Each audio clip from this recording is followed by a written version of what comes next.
Brighton pile pressure on Rafael Benitez with first win at Everton. Brighton's first victory at Goodison Park piled more pressure on Everton manager Rafael Benitez as Alexis Mac Allister scored twice in a 3-2 win, which the Seagulls made harder work of than they should have. It was a case of new year, same old Everton, as even the long-awaited return of Dominic Calvert-Lewin, after almost 5 months out with a thigh injury, failed to change their fortunes, with the striker's main contribution being a missed first-half penalty. By then the home side were already 2-0 down after Mac Allister's opener was followed by a Dan Burn header as the Toffees conceded the first goal for the 14th time in 20 matches this season and 7th time in succession. And while Everton Academy graduate Anthony Gordon, their one positive on a chastening afternoon, scored his first 2 goals for the club, Mac Allister's second in between that double made it an unhappy start to 2022 for Benitez, whose side have now won just once in the last 12 matches. The manager's deteriorating relationship with Lucas Dean meant he chose to switch Seamus Coleman to the left of a back 5 and bring in Jonjoe Kenny on the right, but he really struggled in only his 3rd Premier League appearance in almost 13 months. Dean did make an appearance in the squad for the first time in 4 matches, but his time at the club looks limited after the arrival of Ukraine international Vitaly Mykolenko, who was presented to the crowd before kick-off having signed on Saturday. It was a judgment call which left Benitez's stubbornness open to criticism, and that came cascading down from the stands after just 21 minutes. Brighton have tested teams as good as Chelsea and Liverpool, whom they have drawn against in a run of 1 win in 13, but Everton made it easy for them.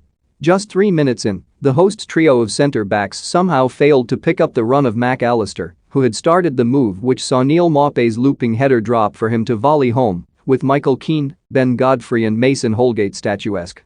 Brighton swarmed all over their hosts quicker, sharper, more cohesive and adventurous, and they were duly rewarded with a first away win since September. Things deteriorated for Everton's disjointed defense in the 21st minute as, after Gordon was lucky to escape punishment of any kind for going over the top on Enoch Mwepu, their man-marking capabilities were found severely wanting again. Mac Allister whipped in a corner, Mwepu flicked on, and the giant 6 feet 6 inches figure of Burn nodded home unmarked at the far post. But if the first 2 goals could be partly blamed on Benitez's bloody-mindedness, even the under-fire Spaniard could not be held accountable for his main striker blazing over from the spot. Just 4 minutes after going 2-0 down, VAR-recommended referee John Brooks took a look at Mwepu's challenge on Gordon.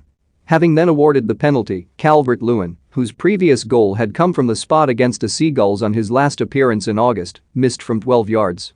Frustrations rose further when the England international's knockdown from Gordon's cross dropped inside the 6-yard area, with no teammate following in. Dean's emergence off the bench for a warm-up jog felt like a not-so-subtle message, but it was warmly welcomed by fans in the main stand and Willades Street end. But the half ended in more boos as Maupay, whose running with the ball Everton made look like Lionel Messi, fired a drive just over.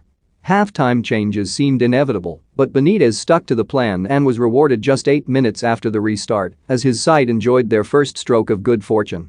Gordon cut in from the right to shoot, but his effort took a huge deflection off former Liverpool midfielder Adam Lallana to leave goalkeeper Robert Sanchez stranded.